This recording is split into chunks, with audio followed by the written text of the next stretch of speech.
Started. Welcome, everybody. I don't know, in the US, it was President's Day yesterday, and here in Canada, we also had a holiday, but it's called something different in almost every province. And where the majority of our WildFit team lives, it was called Family Day, which is great that they give us a holiday to spend time with family. So you guys are, in essence, part of our WildFit family too. So we welcome you into that group.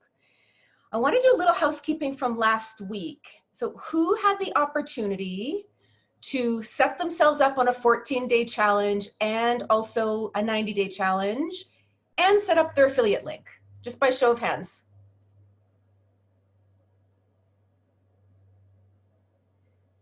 Thumbs down if you didn't, thumbs up if you did.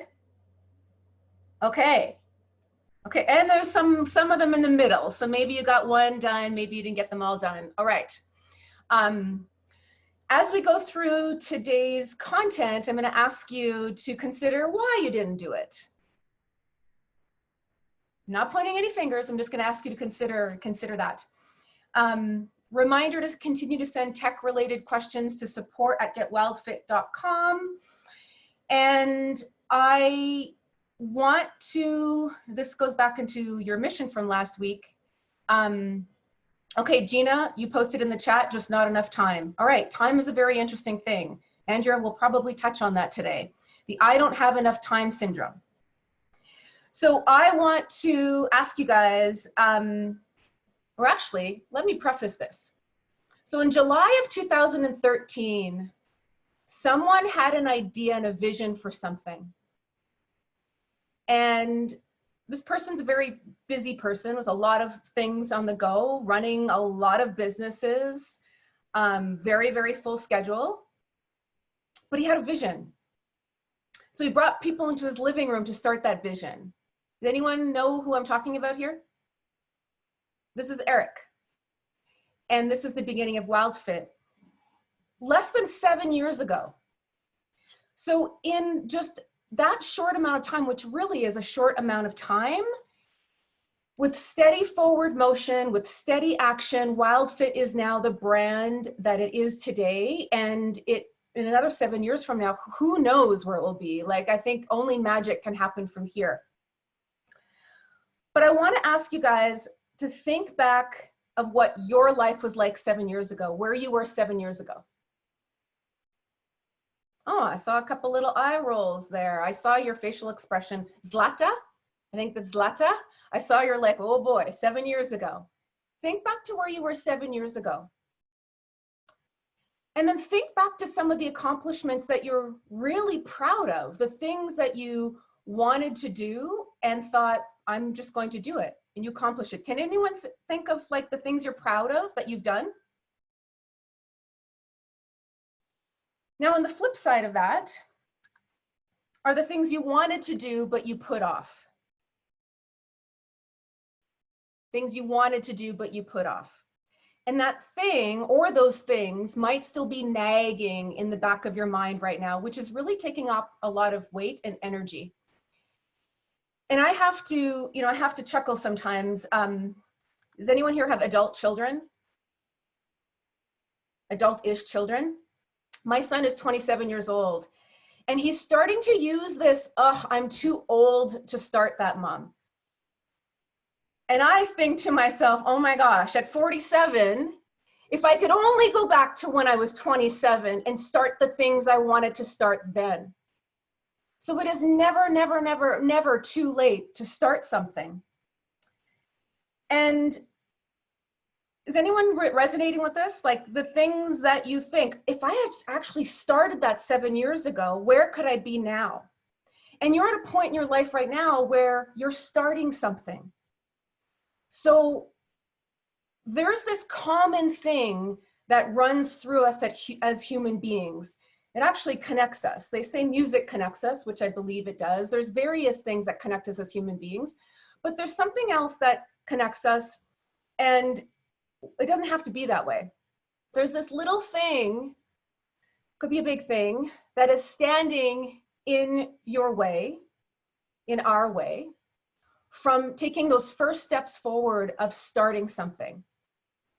And it's pretty common within all of us. And I'll tell you what it is. And I'm going to use a little bit of a prop here because I like to have fun and I'm goofy sometimes and props are fun.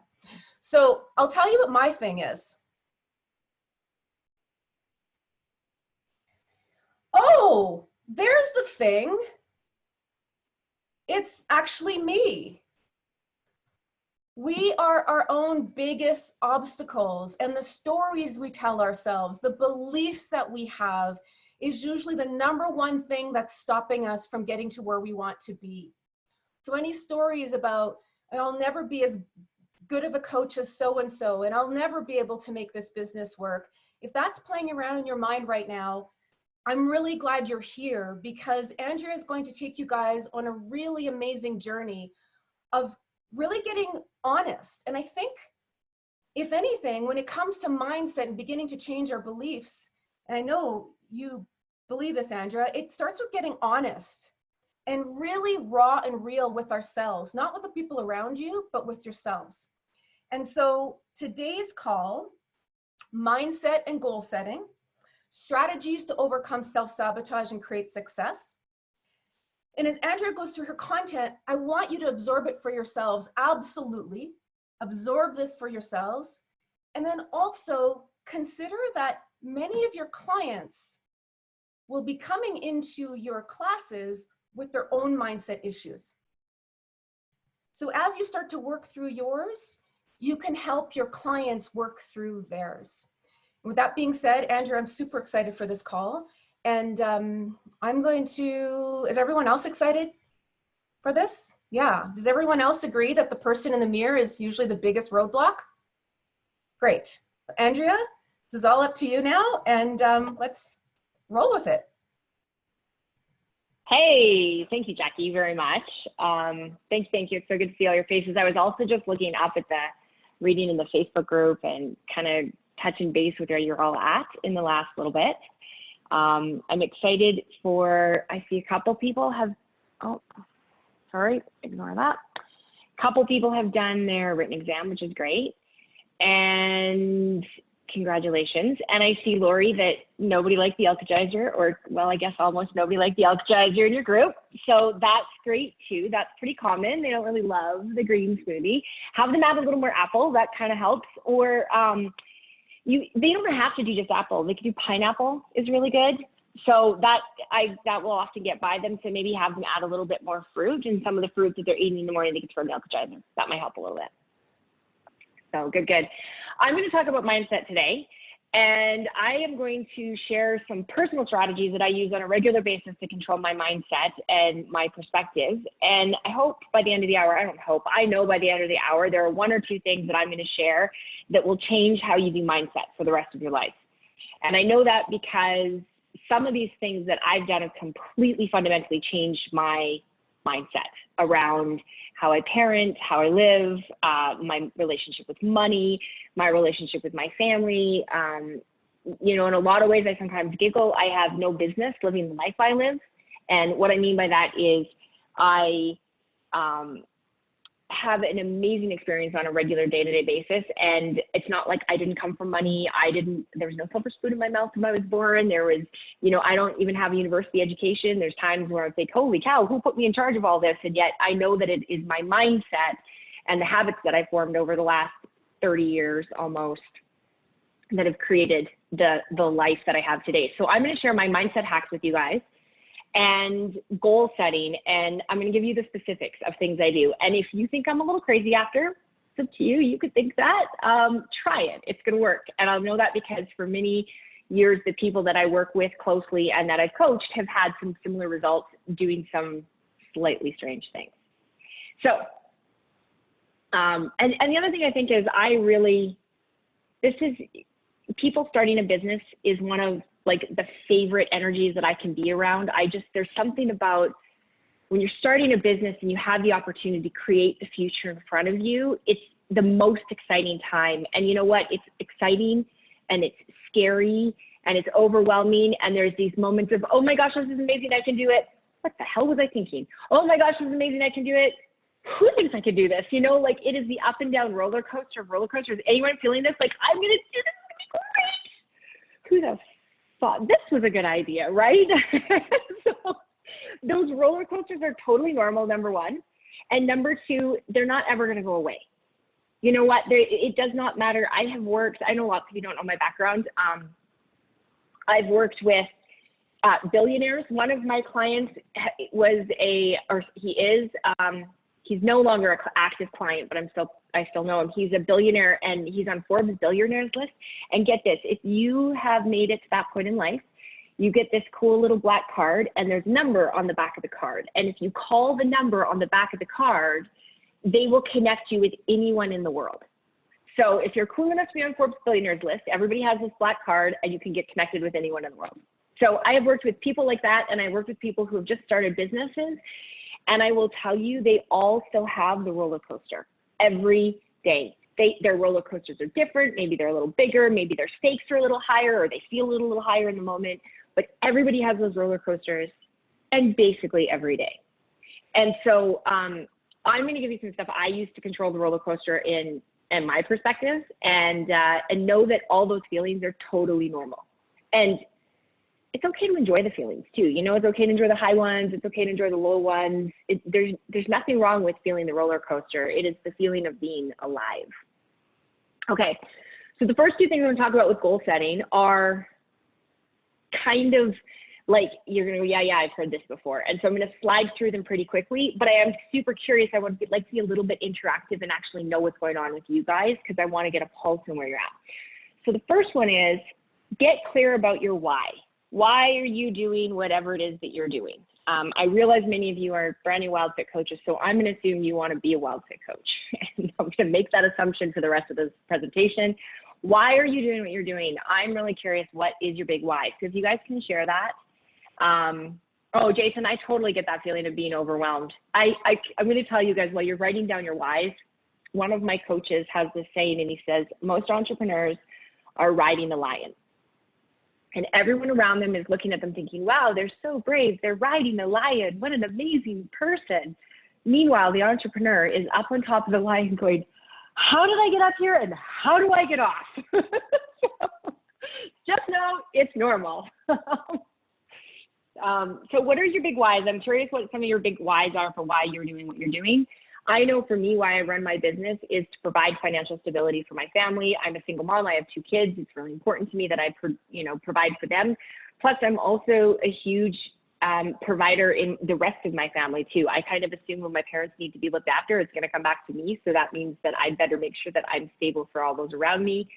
And I really, really, really love leading the people that I lead and providing a place where all of us can live our best lives. And so that's what really drives me. And I'm curious what some of your guys' big whys are. Why do you do what you do? And I know that many of you posted this in videos. So it's like to set examples for your communities, to feel great while running a business, to help those that lost hope releasing weight like you did before the program. Oh, I love that one. That's so true, right? Those people who thought that there was no other hope, and then they find this. To become a coach, why they set a good example for your kids, is realizing that a lot of the disease you're treating as a medical doctor could be prevented if lifestyle change. Wow, that's big as an MD as well. So these are your big whys, right? You guys shared your big whys. Next, the next thing about goal setting that I think is so important, and this is something that is a little bit standard as well, so I'm going to kind of slide through this one quickly, is paint a picture of, if you've got a specific goal in your mind. I'm curious, how many of you specifically know how much money you want to, a goal with a number on it? So how much money you want to make, how many clients you want to have. Those are probably the 2 biggest ones. How many of you specifically have a goal with a number on it? Only a couple. Okay, then let's back up for 1 second and start with, if you could have 2 numbers, a number of people that you could help and an amount of money that you could make in the rest of this year till the end of 2020. What are those numbers? And then write them down. You can share them if you want. You're not obliged to share them. It's totally up to you. But those two numbers, number of people you want to help with WildFit and amount of money you want to make till the end of this year or the end of next year. That one's good too. So I see, oh wow, that looked like 250,000 and 100 people. That's great in 2021. Let us see whose face that is. Kavari. All right. I got to tell you guys, this many people on the screen at times. I wish I could know how to zoom in with everyone. Lori, $50,000 and help by 75 people. Juliana, 50 people, $50,000. I like it. So Juliana's going to go 50 people, $50,000. That's $1,000 each. They're going to pay for the WildFit Challenge. Perfect. These are super reasonable goals. Okay, so now that you guys have that written down, 90 people, $60,000. Good stuff. And if it's not dollars and euros or some other currency, that's great. 120 people, $150,000. 240,000 for my practice and 40 people minimum. 60,000 with 75 people and 10 complimentary courses. See, I like these specifics. They're measurable. You know you're either going to make them or not. Jason, I want to leave my current employer, double my income, and help at least 90 people. Perfect. Michelle, 45,000, 50 people. Good stuff. You know, there's an interesting thing about money, and I have found this to be so true, that for some reason, we as people can see 2 times the amount of money we're making right now. Like double is something we're always pretty comfortable with, and it's outside of double is where we start to get uncomfortable. And I found that to be true, and I'll come back to that actually in a little bit from now, because I think that's a total limiting belief that we have. Okay, so I want to replace my current income for my job ultimately. 50 people, $100,000. Okay, so now that you guys have some specifics around what you want to do, the next piece of goal setting is to paint a picture of what your why looks like. What your after picture looks like. So why do you want that? Like, you know, so what? You want to make $100,000. Why? Be specific. And this is one of the things that I think we get wrong a lot of times with goal setting is we don't paint a picture of what after looks like. This is something you can do with your clients too. Think about when they're starting WildFit, right? If they want to lose 20 pounds, why? But we're going to keep this one on mindset and money because I know that we're talking about building businesses here. So what does that $100,000 mean to you? What's different in your life after you're making $100,000? And so let me give you some examples of what this is for me with money. I can go to the grocery store and buy groceries and not worry how much they cost. You know, like I don't pay attention to how much cucumbers are. If they're $2 or $3, it doesn't make a difference in how I feel that day. To me, that's what financial freedom looks like. To me, financial freedom is if I want to buy organic meat, I can afford it and I can afford to feed my kids that. That's as simple as it is. And so get clear about what is the after picture when you're making that much money. You want to use feelings. You want to use your senses, like what are you smelling? What are you touching? What are you tasting? Paint an after picture. And this can be something that's, I'm a big journaler. I write a lot, so you can journal. What is your after picture? I highly recommend that you take some time and you write down your after picture related to your goal. More time with family, pay off all my debt and join WildFest in 2021. You can travel, you can work from anywhere in the world. You can get very clear about after, but not with numbers. You're very clear about after, but not with your numbers. So Kate, my question for you is, where's your block there? Like, can you put a number down? And even if it's a number you're uncomfortable with, it's okay to put it down.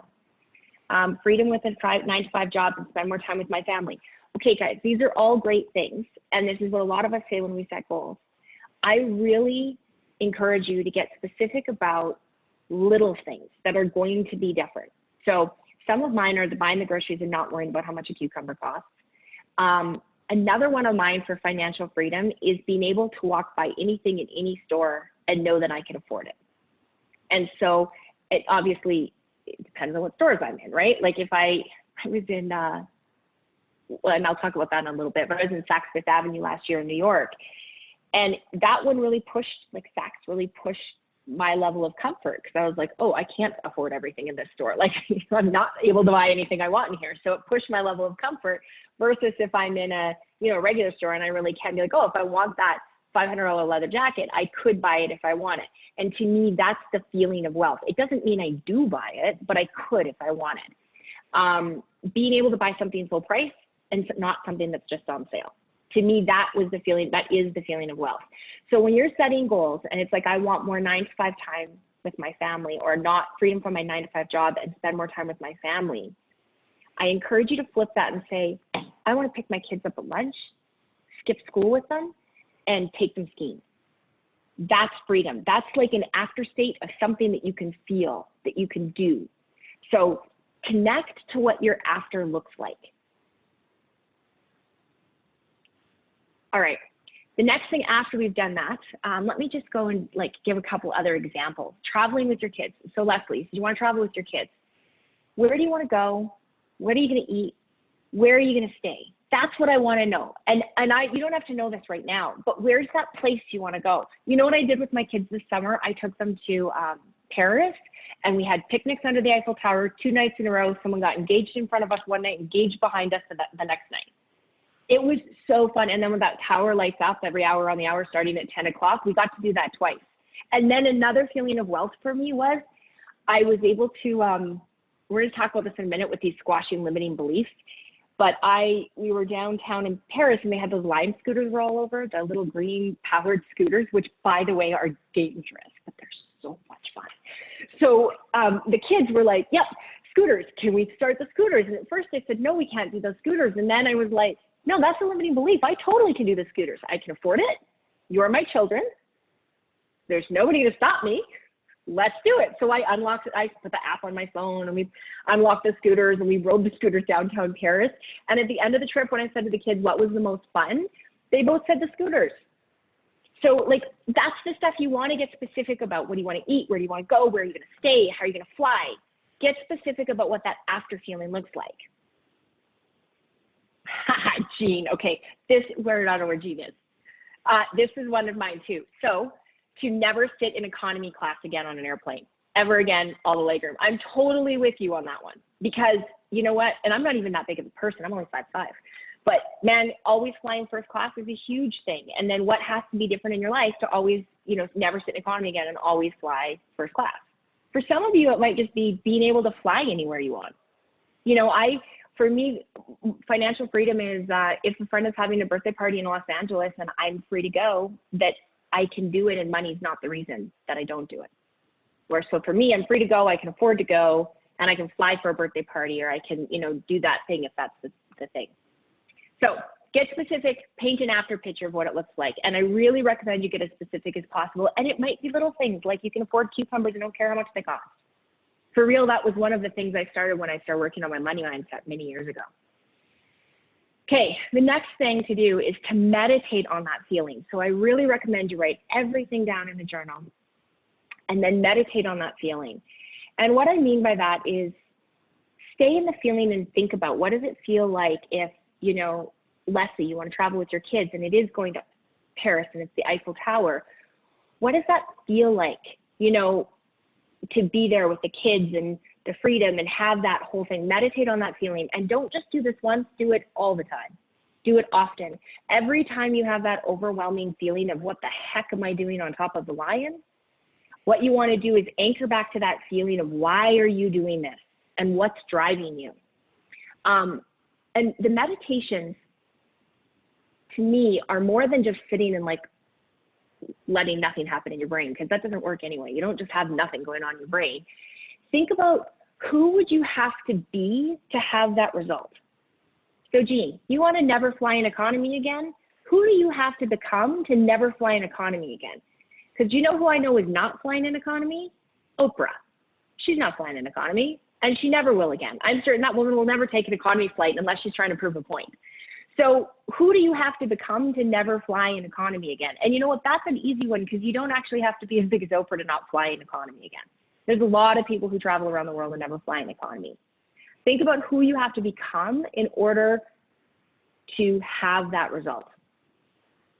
And then when you meditate, feel that person and imagine who you have to become, because that's what it actually takes to become the person you want and to control your mindset. Here's one of the things about meditating on the feeling. And this is where I do this, and I think a lot of us kind of skip it in goal setting. And that is, when you meditate on that feeling is when all of your limiting beliefs are going to come up. Like your limiting beliefs, like, well, of course I couldn't be Oprah. She flies on private jets. I can't do that. Right? Or that's a ridiculous waste of money. I see Kate nodding your head like, oh yeah, it is when you're in those meditations that all of those limiting beliefs are going to start showing up. And here's the thing about limiting beliefs. Everybody has them. One of my favorite activities, everybody has limiting beliefs. One of my favorite activities about limiting beliefs is, how can I up-level my limiting beliefs? So I'm kind of curious, I wonder what Oprah's limiting beliefs are. So, and I just get really kind of curious. Has anyone ever wondered what Tony Robbins' limiting beliefs are? I don't know. And think about it, right? He's got them. There is not a human on the planet that doesn't have limiting beliefs. And if they tell you they don't, they're a liar. Like everybody has limiting beliefs. And so when yours start to come up, what I literally do with my limiting beliefs is, number one, I notice them and I acknowledge them. I usually laugh at them because they're often ridiculous.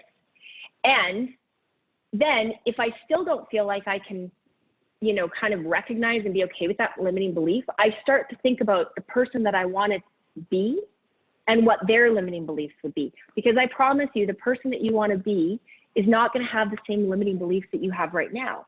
So all you have to do is just up-level your limiting beliefs to higher quality limiting beliefs, because we all have them. And I'm totally with you on the automatic negative thoughts. Everybody has them. Just pick better ones. That's all I'm suggesting you do when you meditate. When you realize you have them, you can replace them with new empowering ones. So you can replace your negative thoughts with new empowering thoughts. And I have a belief, and I have many examples of where this has happened really quickly for me, is that as soon as I recognize I have a limiting belief, in that moment, I have the power to change it. I don't have to go work on myself and, go see 3 therapists and then spend 6 hours or 6 months trying to get over this one limiting belief. I don't have time for that. I'm not very patient, which my child told me this weekend while I was teaching him how to drive. I said to him, hey, bud, do you know what I'm going to learn while you learn to drive? And he said, patience? And I was like, no. Anyway, my lack of patience and limiting beliefs has been really advantageous. As soon as you realize you have a limiting belief, you get to replace it. And so I highly recommend, as they start to pop up, you write down what a better belief is going to be. And it's not like you don't have to replace it with like unicorns and marshmallows. You can replace it with just a higher quality limiting belief if you want, or you can replace it with a more empowering belief, one that gives you a better frame on something. One of the ones I had with money was, I realized I had a cap of how much I thought I was worth. I was like, I'm pretty sure I'm worth $250,000 a year, but I'm not really sure I'm worth $500,000 a year. Ouch. Okay, so am I ever going to make more than $500,000 a year if I don't think I'm worth it? No. So the next thing that went through my head was, who do I have to become to be worth $1 million a year? And what has to be different for me to be worth $1 million a year? Because remember I said there's that, earlier I was saying about how we, with money, often can see twice of where we're at right now really comfortably, but we can't see more than that. It was when I realized I had that limiting belief that I was worth, I could be worth this much, but I'm not worth that much. That's when I was like, ouch, that's a limiting belief. What has to happen if I double that? Who do I have to become to be, worth $1 million a year? Maybe I don't want to do what it takes to be worth $1 million a year, but at least I did the thought pattern of thinking it through that way. And automatically it expanded out my belief system of what I could be worth or what is maybe possible. You guys are going to have this. I don't know if anybody on this call had this on the flip side with weight loss, but you're going to have this same principle with your WildFit clients where they know they can lose, say, 15 pounds, but they don't believe they can be 25 pounds less than they are right now. Did anybody on this call actually have that? where you are so much lower right now and smaller in size that you didn't even think that. Yeah, Karina's face is like, I didn't even know I could be that small, right? That's just a stupid limiting belief. I knew I'd lose 10, but 18, are you kidding me? Right. So this is like, I know I'm using money as the example. It's just one of many, many, many things, right? Oh, I could be a little bit in love, but I couldn't be a lot in love. That's a stupid limiting belief. So every time you notice it, here's what I really believe. And WildFit kind of teaches us to do this. I have gotten way better at this since I did WildFit as a client than I was before. I was pretty good before, but I'm better now. Number one, pay attention to your limiting belief. Number two, write it down. Number three, write down a replacement belief. Here's some of the crazy things that I personally do about beliefs. Number one, when I realize I have it, I say it out loud. Usually, after I say the belief out loud, I think it's pretty funny and I start laughing at it. And it sounds ridiculous. Like if I heard one of you repeat back to me my own limiting beliefs, I would tell you were crazy. Like sometimes just giving them voices is all you need to do. Just giving them voice and saying it. And then every time they keep coming up, I squash them and I replace them with something else. And I play those mind games I was just telling you about. Like I play the game of, oh, that's a limiting belief. Great, now I have to double it. And then so I think I can lose 10. Well, what happens if I lose 20? You know, or I play the game of let's get a little ridiculous here and see what happens. And if you still kind of feel like the limiting belief has any sort of power over you, the next thing I use on a regular basis is, would I ever say that to somebody I love and care about? Would I ever take my limiting beliefs and toss it on one of my kids, or even tell them that that was a thing? If I absolutely have to resort to that, usually I can like pep talk my way into getting past the limiting belief with that one. Because I promise none of you would ever speak to someone you love and care about the way you sometimes speak to yourself. And that is one of the things that I think is absolutely fundamentally helped me change how I view my inside world, is knowing that if I wouldn't say it to someone else, why would I ever say it to myself? You can only love those around you as much as you love yourself. Okay. This is where it's getting a little weird. I'm going to tell you something else I do beyond the whole like doubling things and pretending I'm Oprah,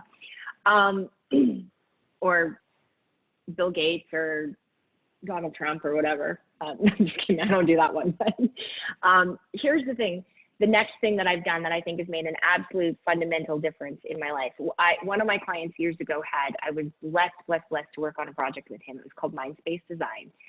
And I co-created with him a idea where instead of just creating a vision board, your whole home should be your vision board. Like this whole nonsense of just go cut things out of a magazine and stick them on a piece of paper and then plaster that on the wall. I think that's really good and you should absolutely do that. But I don't think we should stop there. And so I really believe we should create physical environments that support the future we want to create. And one of your missions this week is going to be tied to this.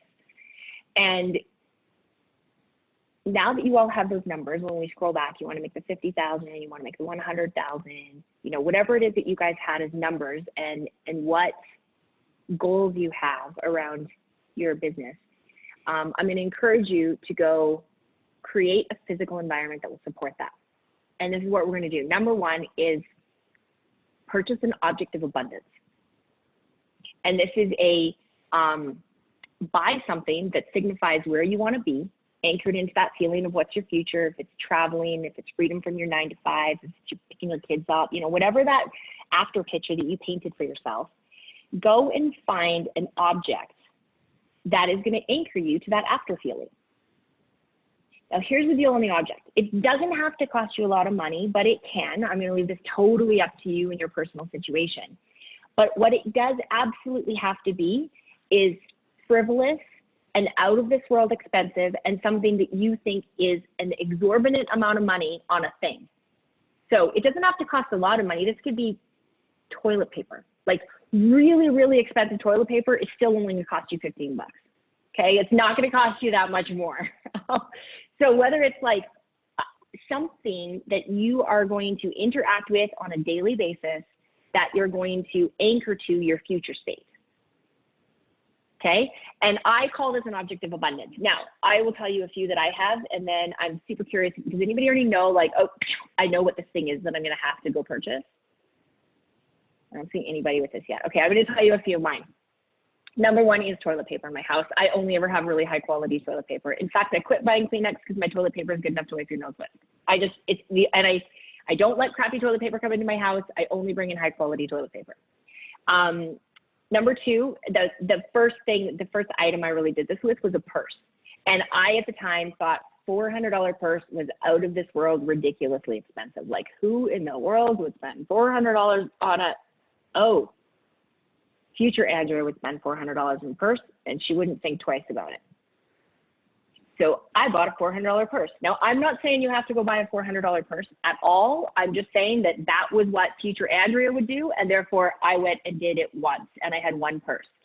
And I had one purse, and what I liked about a purse is that I interacted with it daily, right? Like, and because I was relating this to finances, it was easy also that it happens to hold my money, but I love that it was on handmade, was an easy, if you interact with it daily, every time I touch it, I feel wealthy. I feel like that woman that would be able to buy the $400 purse. Every time I touched it, I could anchor back to that feeling. Another person in our office, what he bought was a pen. I think he bought a cross pen, and it was like $150. And it was for the same reason. He journals a lot. He touches his pen a lot. He wanted a really high quality pen. And this entire, what I'm sharing with you guys, actually came out of a conversation I had with him, which started with why my next purse has to be a Louis Vuitton, which I think I just saw someone put in here that they bought one last year. A beautiful pen is a great one. Too expensive glasses, that's another great one. Changed all my cutlery to high quality and high quality teacups. I'm going after the $5,000 Chanel purse. See, there we go. Already you guys are thinking awesomely. That's perfect. I'm telling you, when I did this with my first $400 purse 10 years ago, it was out of this world expensive for me. A suitcase, that's another great one. I also have in my bedroom a Tibetan singing bowl that I paid $800 for, which if my mom knew I paid $800 for it, she'd probably disown me. Like, that was the kind of money mindset I grew up with my family. But I have one of those, and every time I see it, it anchors to me that abundance that I know I'm worthy of. A Jag, there you go. Absolutely. This is like another thing people do this with is cars. It's absolutely pick an object of abundance. You want to anchor to the moment as often as you can. You really need to expect that this is going to be your new reality. And the way that you do that, in my opinion, is put something in your physical environment on a regular basis that reminds you that that's your new reality.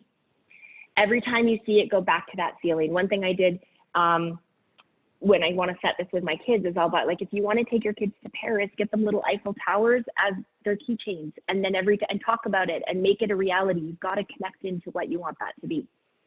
I'm on the Chanel purse train too. I think that's a good idea. All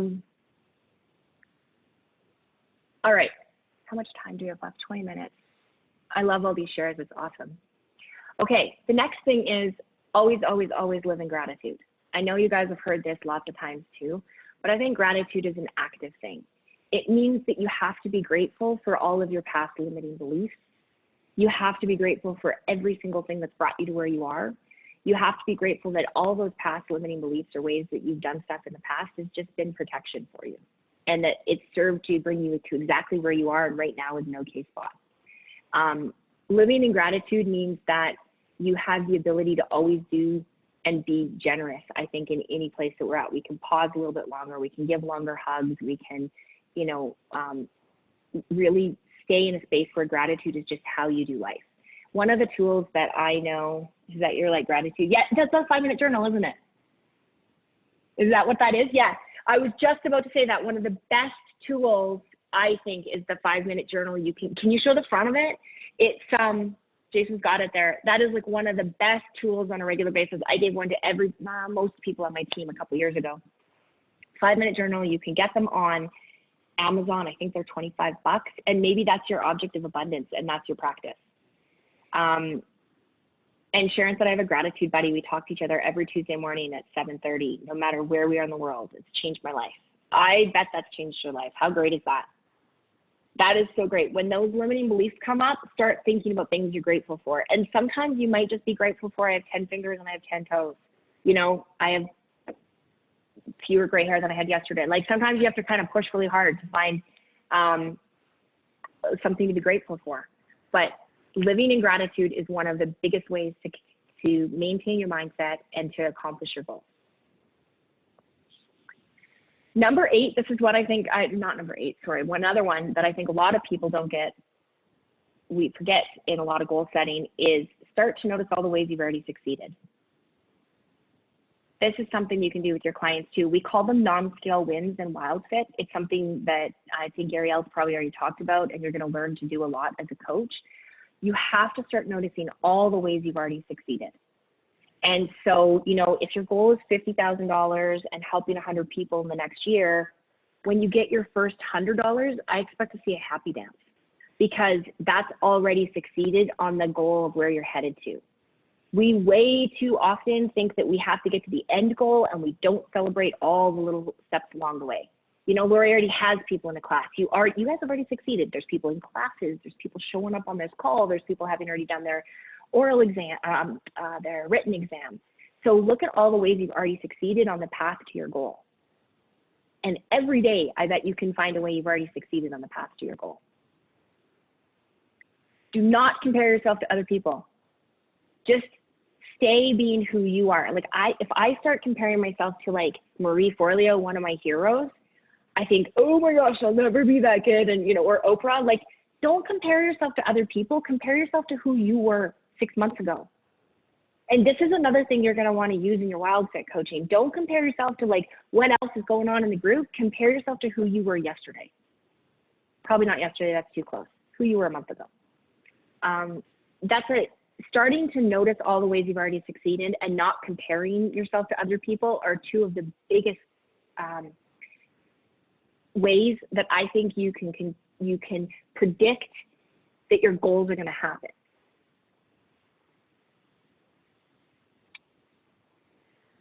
Now, I really think you have to track where you are now, or you're completely going to forget the gap. Human beings have this amazing way of forgetting pain. That's why some of us have more than one child, because we forget pain, we forget what it's like.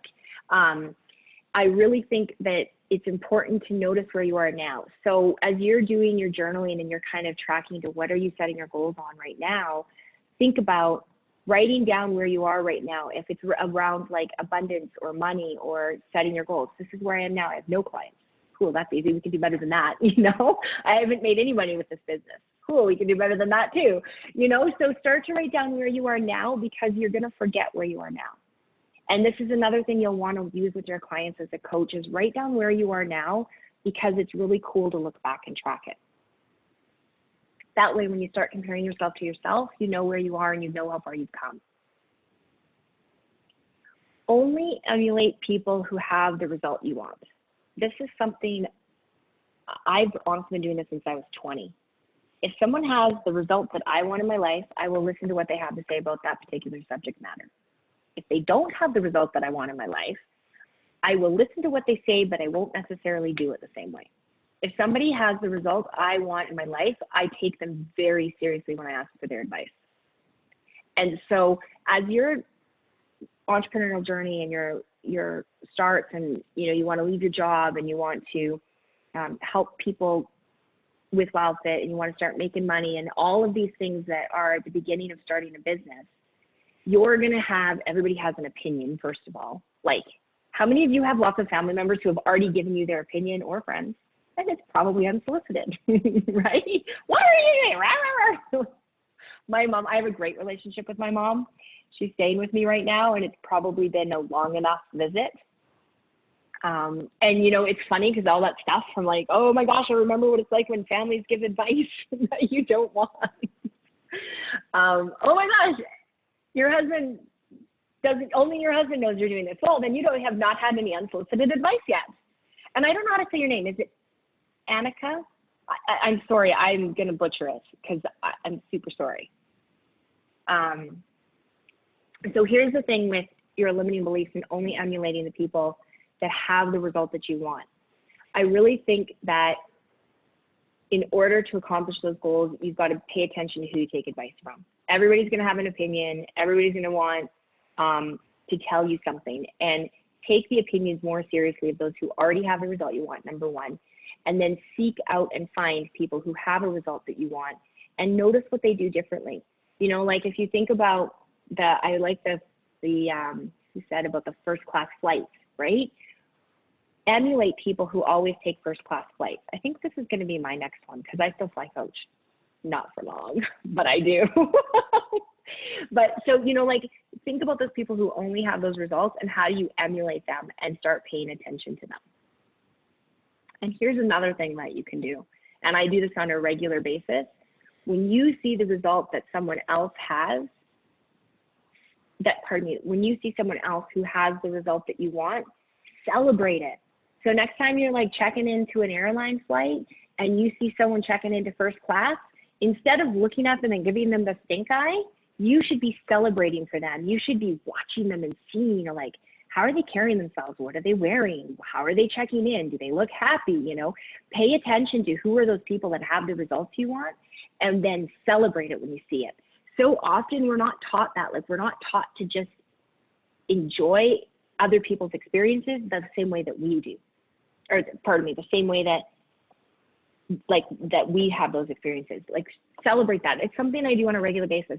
When I see a gorgeous woman walk past me, I celebrate that from the inside out for her, because I think it's one of the best things ever. When I see someone well-dressed, carrying a nice purse, or who looks like they're doing well, I look at them and I celebrate them, and I get excited to watch those results walk past me, because just the fact that someone else can create that result in their life, it means I can too.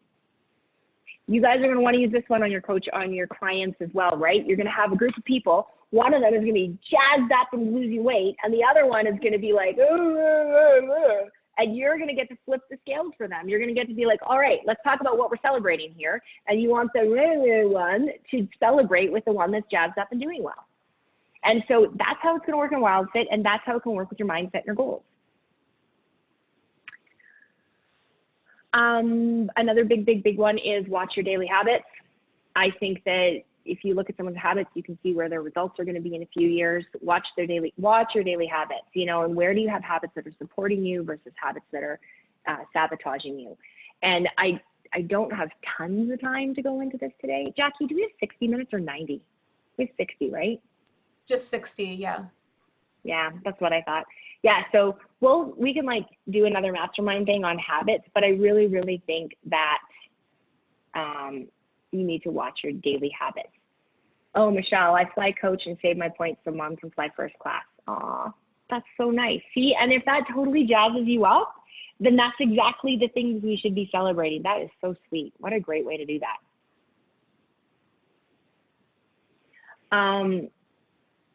Finally, and this is somewhat comes down to your daily habits, is eliminate anything that's the opposite of your desired outcome. So where I suggested setting an anchor or an object of abundance, I also suggest getting rid of anything that is not supporting your ideal outcome. This can be, and this just takes a little bit of thinking, but this can be getting rid of, you know, old growth sneakers, you know, like upgrading your underwear drawer, maybe, if that needs to be done, or upgrade, like get rid of things in your life that are just kind of not in support of the person that you want to be. And that is, I'll tell you, like, the crazy things I've done in my world when I started doing like the deeper mindset work was I upgraded all my sheets. I got rid of all my linens and sheets that were kind of ratty. It didn't cost a ton of money, but I was able to, I didn't even have to replace them because, you know, everybody has like, well, I don't know about everybody, but I had like the old growth sheets that for some reason were still in the closet, and then the ones that were actually on the bed. I just got rid of the old growth ones. That's it. You know, everybody has old growth something sitting around in their room, and the person that you emulate that you want to be like probably wouldn't leave those things sitting around. So do a little spring cleaning and a little Marie Kondo and get rid of the things in your life that are the opposite of your desired outcome. The purse example I gave, when I bought the $400 purse, I donated every other purse in my life. I only had the one that was the quality one. The pen example is a little harder because you probably don't just want one pen in your life, you know, but where in your life can you get rid of and eliminate and send off to a better home the items that are not supporting the goals that you're setting right now.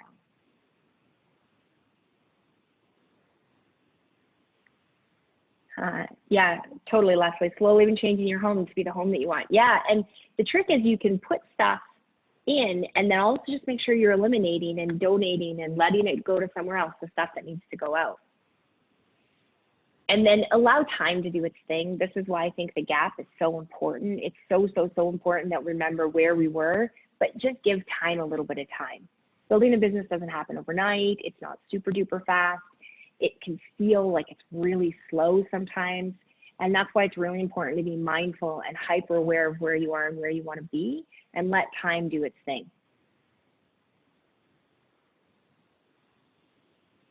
Good stuff. That's my big long list. Oh, actually, that's not true. I have one other note. Be ready for all of this to show up a little faster than you think. I realize I'm completely contradicting myself. So on one hand, you need to be prepared to let time do its thing. And on the other hand, when you start to do some of these little hacks, like I am telling you, when I cleaned out the stuff in my life that wasn't supporting the person I wanted to be, when I set those anchors, when I on a daily basis lived in gratitude, when I started to have all of this, my environment supported me creating the life I wanted to create and run a business I wanted to create, a lot of synchronicities started to show up faster than I thought they would. And when they showed up, I had to be ready for them. And I'll give you an example of one of those. Last December, so not just this past December, but it would have been December 2018, Eric and I were in Toronto, and we were, he was speaking at a Robin Sharma event, and then he was speaking at we were collaborating with another organization where people were judging, or he was a judge on a kind of like an American Idol type show. Anyway, I was sitting in the back, and I'd been working on like speaking and stage presence and presentations. I've been working on it for about a year and a half or so. And so it was something that I knew I wanted to get to do more of, but I hadn't really done a lot of it. So we're sitting in the green room, ready to go, waiting for the whole stage to be done outside. And I was just with Eric because I had been working with the organization and collaborating. I was not supposed to be a judge. And we're sitting in the back room there, and one of the other judges didn't show up. And Eric looks over and he's like, that's okay, Andrea is ready, she'll do it, she'll come out and judge with us. And so I ended up going out on the stage, judging the show with them. I had an absolute blast. And I remember thinking, I just about said no. Like my limiting belief popped up in the second, like, well, who am I? Why does anyone want to hear what I have to say? You know, I don't really have that much going on. And all of that kind of started to pop up. And because I was so tight on my mindset, I was like, yeah, no problem, I'm in. You know, and like the limiting beliefs went down, and I went, and I was ready for it. And so I really want to encourage you guys to be ready for a lot of things to show up.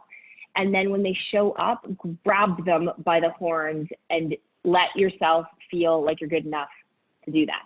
Because what will happen is a lot of stuff, as you're building the business, a lot of like opportunity is going to come your way. There's going to be somebody who's like, hey, I'm ready to do outfit. And instead of going like this, you know, and like hiding from them, make sure that you lean in and you're like, yes, I'm ready for this. You want to do outfit? I'm ready to go. Do you want to pay Visa or MasterCard? You know, and get them started and be ready for it to show up. Because when you start to change all of the things in your environment and you start to change your mindset and you start, you know, living in a state of gratitude, the rest of it just happens naturally. Okay, so the 2 missions for the week.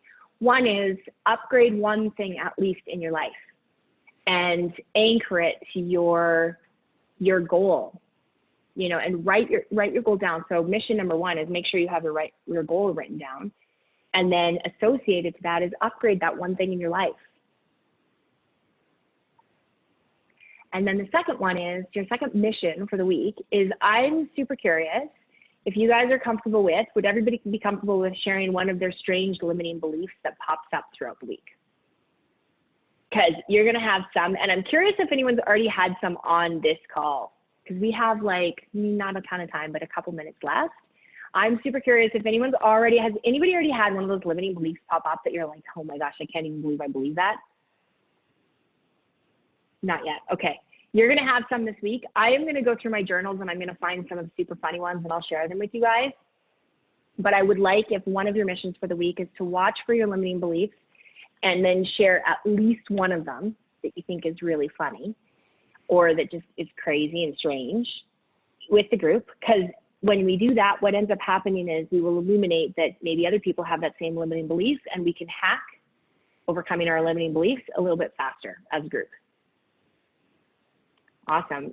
Leslie, I made my number too small. I love it. So did you double it already since we've been sitting here at least? And then doubled it again? Yeah, I totally like this. Sharon said, my limiting belief is weird. I sometimes think it's too easy, so I will not do what needs to be done. Oh yeah, that's a big one. Mm-hmm. Not giving yourself enough time or not being willing to do the work because you think it's too easy. I totally get that one. That's a good one to share. So Jean said, with first class flights, I already believe it's a waste of money to spend time to upgrade. Okay, so here's the thing with first class flights, and this is why I don't always fly first class, but I do sometimes. I can flip that one for you almost like immediately. If you are somebody who is productive and you are running a business, or you are needed to go across the world and help speak about WildFit or something like that, a first class flight is actually an investment, in my opinion. Because in first class, you can lay down, you can sleep, you can arrive rested, you don't have like someone sitting kind of half on top of you, you can get work done. A first class flight might actually be an investment instead of a cost. Play with that one for a little bit. There you go, Michelle. Yeah, a lot of times we don't achieve our goals because we don't set big enough ones. Vernia said, not persistent enough to go through the WildFit process. That you weren't persistent enough to go through it? That would be a limiting belief that, you know what, you're not alone. There's lots of people who feel that way, and then they make it through the whole process. It's amazing. With that said, Jackie, sorry, I know I went over time a little bit. I'm gonna turn it back over to you. No, I don't think you went over time at all. I think we could just keep going. I think this is an interesting conversation that we could have for 24 hours nonstop, right? And more comes up and more comes up and more comes up. And I like my biggest takeaway is that whole see something every single day that, you know, represents abundance to you. And when Andrea was sharing some of the concepts that she was going to share today, I sent her a picture of my bedside table. Do you remember that, Andrea? Yep. And on my bedside table, I have a stack of 10 $100 bills on my nightstand, right next to a crystal vase that I inherited from my grandmother, who I love so much. I know that's something else we share, Andrea, is our love for our grandmothers. And my grandmother like wore Chanel perfume, and she was just the representation of this beautiful, graceful woman. So when I wake up and I go to bed, I see $1,000 there, and I see grace and I see beauty. And I'm really excited. I think this is the mission I'm most excited about, is to see the photos of what you guys pick as your representation of abundance, and be brave to post those in the group. And also, if yours happens to be, you know, a $10 crystal that you buy from the crystal shop that you've always like looked at, or if yours is the $500,000 Chanel purse, it's Canadian. I'm going to use Canadian. The Chanel I would get is about $8,000. Whatever it is, there's no comparison. It has to just mean something to you and be proud of that. Because if there's comparison right away, correct me if I'm wrong, Andrea, defeats the purpose, right? 100%. Yeah, this isn't about spending a bunch of money, right? It's just about upgrading one thing in your life, at least one thing, that you can do that is a stretch for what that thing is. So if it's a pen, or that's why I use toilet paper as an example, because it's, you know, super simple. I'm pretty sure everybody can do that one. Yeah. And I loved what you said about upgrading your underwear, because I think, you know, men and women, it's very important to have that. And then I thought, no, don't let that be your one thing, because you want it to have something you're connected with every day, and you shouldn't wear the same underwear every day. Okay? No, not unless you upgrade the whole drawer. Unless you're doing laundry every night. Unless you're doing laundry every night. So I think we're going to have a lot of fun with this mission. And if any other questions come up, please post them in the group, and let's just be a support for each other to squash these limiting beliefs and see what else is so incredibly powerful. I want to, you know, personally thank Andrea for this, and I'm going to get a little emotional. My workaround mindset began when I was around 26. And when people thought I was weird and reading A Course in Miracles and taking Hoffman process, and my mindset was pretty solid. In the last little while, that shifted. And we're not going to share the story fully yet. Well, maybe not. We'll share it soon. So it is possible that sometimes the mindset shifts back. It could go from up here to being solid and seeing what you want and creating everything that you want. And I've felt that since I was a little girl, just I'll create whatever I want. And sometimes we have something in our lives that shifts that. So if you are one of those people who are maybe thinking, what happened to me? What happened to that confidence? What happened to that brave, confident little girl and teenager and woman? Know that it can shift again. It doesn't mean that, well, that was a good run and now I'm just going to feel sorry for myself for the rest of my life, that it can shift again. And I really want to hold the space that like between now and the end of this training, there's something that really shifts for you in a really mind-blowing way. And it can be something as little as having a pen thrown at your face.